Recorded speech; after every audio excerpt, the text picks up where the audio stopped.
ଝରଣା କୁହ, ଏକ୍ୟୁପ୍ରେସର ତମ ଜୟ ଲାଇଫରେ ଜଗନ୍ନାଥ କଣ ସାର୍। କଲା? ଜୟ ଜଗନ୍ନାଥ। ସାର୍ ମୋର ତ ଏଲର୍ଜି କି ମୁଁ ଏବେ ଠିକ କରିସାରିଲିଣି। ମୁଁ ମେଥି ପଟି ସବୁ ଫିଙ୍ଗରରେ ସବୁ ମେଥି ପେପର ଟେପ ଲଗେଇ ମେଥି ସବୁ ଏବେ ମୁଁ ଏଲର୍ଜି କୁ ମୁଁ ଠିକ କରିସାରିଲିଣି। ଓକେ ଆଉ କୋ ଅନ୍ୟାନ୍ୟ ଛୋଟ ଛୋଟ ବିମାରୀ କି ବି ମୁଁ ଠିକ କରିସାରିଲିଣି। ଛୋଟ ପିଲାମାନଙ୍କ ଥଣ୍ଡା ଖାସ ୟେସ୍। ଏଗୁଡିକୁ ବି ଏକୋପ୍ରେସର ଦ୍ୱାରା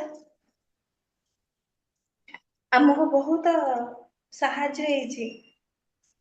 ଛୋଟ ଛୋଟ ବିମାରୀ ଠିକ କଲେଣି କଣ କଣ? ମାନେ ଘରର ଆଉ ସମସ୍ତର କଣ କଣ ଠିକ କଲ କୁହ? ଛୋଟ ଛୋଟ ଏବେ କାର ଟିଥ ପେନ୍, କାର ଇୟର ପେନ୍, ଆଉ ଲେଗ ପେନ୍, ଓକେ ଲେଗ ରେ ସ୍ୱେଲିଂ ହେଲେ ବି ଠିକ କରିପାରୁଛି।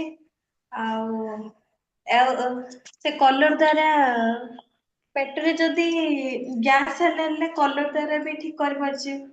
ବହୁତ ସୁନ୍ଦର, ବହୁତ ସୁନ୍ଦର। ଗୋଟେ ଗ୍ରୀନ କଲର କି? ଏକ୍ୟୁପ୍ରେସର ଗୋଟେ ଭଲ ବରଦାନ କହିଲେ ଚଳେ।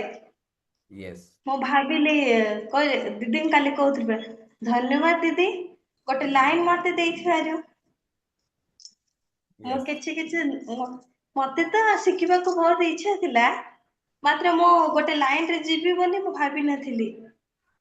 ଏବେ କେମିତି ଫିଲ୍ ହଉଛି ଏତେ ଦିନ ପରେ ଏକ୍ୟୁପ୍ରେସର କୁ ଶିଖିଲା ପରେ? ମୁଁ ଆପଣଙ୍କୁ କଣ ବହୁତ ଫିଲ୍ ହଉଛି? ଖୁସି, ବହୁତ ଖୁସି। ଭଗବାନଙ୍କୁ ବହୁତ ବହୁତ ଧନ୍ୟବାଦ ଦଉଛି ଯେ ସବୁଦିନେ ଆମ ଏ ଗୋଟେ ଲାଇନ ନେଇଛନ୍ତି, ଆମ ଭଲ ଗୋଟେ କାମରେ ବାଛିଛନ୍ତି। ସେଥିପାଇଁ ବହୁତ ବହୁତ ଭଗବାନ ଧନ୍ୟବାଦ। ଆପଣଙ୍କୁ ବି, ଦିଦିଙ୍କୁ ବି, ସମସ୍ତଙ୍କୁ ଆମ ଏକ୍ୟୁପ୍ରେସର ଷ୍ଟାଫ ସମସ୍ତଙ୍କୁ ବହୁତ ବହୁତ ଧନ୍ୟବାଦ। ବହୁତ ବହୁତ ଧନ୍ୟବାଦ ଆପଣଙ୍କୁ ମଧ୍ୟ, କାହିଁକିନା ଆପଣ ଏତେ ଏଫର୍ଟ ସହିତ କରୁଛନ୍ତି। ଆଉ ଯାହା ଆପଣଙ୍କର ପ୍ରୋବ୍ଲେମ ଅଛି ଔଷଧ ପାଖକୁ ନ ଯାଇକି ଆପଣ ଏକ୍ୟୁପ୍ରେସର ଠିକ କରୁଛନ୍ତି, ସେଇଥିପାଇଁ ଆପଣଙ୍କୁ ବହୁତ ବହୁତ ଧନ୍ୟବାଦ। ଆଗକୁ ଆପଣ ବହୁତ ଜଣଙ୍କୁ ଇନ୍ସପାୟାର କରିବେ। ବହୁତ ବହୁତ ଧନ୍ୟବାଦ ଝରଣା। ଧନ୍ୟବାଦ ସାର୍।